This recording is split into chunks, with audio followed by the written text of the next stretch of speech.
Welcome to the February 26th episode of the Benmore Brief. Today I'll go through two massive stories in the tech sphere today, and then we'll talk about something internally that we were discussing, and that's kind of come up here at Benmore. So first and foremost is Jack Dorsey announcing that he's going to be laying off 40% of his staff. He outlines that at his, essentially, I think it's a holding company, but block that owns Square, Tidal, let me pull this up here, Square, Tidal, Cash App, Proto Mining, a couple other companies.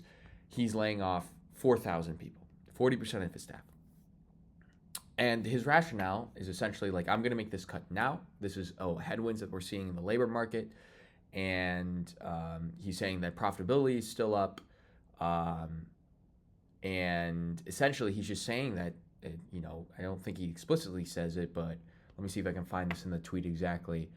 Or not. We're already seeing that the AI, intelligence tools that we're creating and using paired with smaller and flatter teams are enabling a new way of working, which fundamentally changes what it means to build and run a company, and that's accelerating rapidly. So essentially the layoffs are happening due to AI. And, in my book for Deployed, I laid this out as a prediction a couple weeks ago that with the implementation of AI, you're going to see higher output from operators and the flattening of the corporate hierarchy to essentially extreme operators, right? Like people who are utilizing AI and putting out 10 times as much. Now, this is a hard cut. It's 40%, 4,000 individuals who are essentially out of the job. And he's standing on it. He's essentially saying, like, I'd rather make this cut now than make waves of layoffs over the course of months. I'm just going to stand on it and I'm going to live with the decision. And there's probably some cuts that we made that were incorrect, but I'm going to deal with that. And I mean, yeah, it's a hard cut and a hard stance to make, but the reality is what he's saying is kind of true. I mean, he could make these cuts over the course of months, but he's just essentially saying, I'm just going to cut these jobs now. Now, that doesn't necessarily make it any easier. And there's 4,000 people out of the job. That's extremely tough, any which way you cut it. And yeah, but again, like we predicted at Benmore a couple weeks ago, but I don't think there's some crazy Nostradamus like prediction.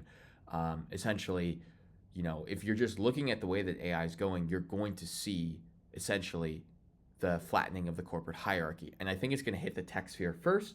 It's going to hit the tech companies first because that's where most of the automation is playing out. But then it will soon hit consulting companies and any companies where there's a lot of digital services going on or digital labor that's going on. Essentially, you can just have one person essentially doing the job of 10. And I think that's just the reality and what's going to happen. And so, yeah, my prediction is that you're going to continue to see this happen at other companies throughout the coming months and years. And there's just going to be a lull before jobs are created at companies like ours, like Benmore, who are able to use this new shift in technology to create jobs. But yeah, no, we can't create 4,000 jobs right now. I mean, hopefully one day. But yeah, I think there's going to be a lull in the market. Again, I'm not some economist or anything like that. I'm just speaking from what we're seeing at Benmore creating jobs due to AI and what I'm seeing, getting posted by current tech companies that made their rise in the SaaS boom. And I would reckon to say that you're going to see continued slashes, and it's just going to take some time for new companies that are utilizing this new wave of technology like ours to create those jobs and fill that market. There's probably going to be some necessary upskilling and transition of the current labor pool to fill that as well. For example, one requirement at Benmore here is that you need to be extremely well versed in the current AI tools, and you're expected to stay up to date with the latest trends in AI. But I think that's just kind of the reality at this point. And again, like I said, by no means am I an economist. By no means do I study macroeconomic trends or labor markets or anything like that. But this is a prediction. I do think that you're going to continue to see this happening at the large tech companies, especially the ones that benefited from the SaaS boom. And there's going to be a lull before new AI native companies like ourselves can fill that market. And in the meantime, I think there's going to be a need for upskilling.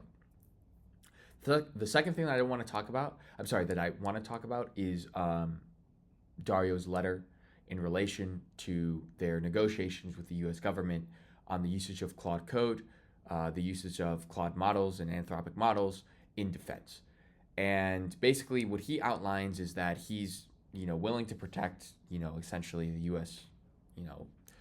the U.S. from a defense perspective. But there's two key things that he just doesn't want to bend on, and that's essentially utilizing Anthropic AI models for mass domestic surveillance. And the second is utilizing AI models like Anthropic's AI models for autonomous weapons. And he lays out that he's willing to provide, support, and he laid out a couple examples of where Claude went out of their way to cut off essentially foreign governments from utilizing their models, and where they've assisted the U.S. government and that they want to assist the U.S. government. But in those two specific areas, he essentially does not want to assist the U.S. government. And that, again, is essentially using AI models for mass domestic surveillance and then utilizing them for the creation of autonomous weapons. And the first reason I don't have the letter in front of me, is he just doesn't think that that's valuable to utilize AI models until regulation catches up for mass domestic surveillance, because he's saying that there's just a lot of gray room in the current legislative policy that allows for essentially potentially the malicious use of AI models to create data sets on domestic surveillance, and then on the autonomous weapon side, he just doesn't think that the technology is there yet to essentially properly utilize and in a riskless sort of way create autonomous weapons. And that's essentially a letter that obviously hit the tech sphere recently and took took the space by storm. Again, conflicting opinions on both sides there. And yeah, so the last thing I'm going to talk about is something that we realized internally, and it has specifically to do with Claude Code. And one thing that I didn't really notice is how intimidating the UI of Claude Code is. It literally looks like a terminal. You have to pull it up in the terminal. The setup is very you have to be somewhat technical to be able to download. I mean, you can just run a bash command, I think now, and natively install it. But previously, you had to download npm and be able to install it. So Claude Code currently, one thing that we just realized, because we were thinking about, hey, well, we're building these products. Why don't we allow our clients to utilize Claude Code on their own branch to build their own version of their products as well? But it still looks very techy. The CLI specifically looks very techy.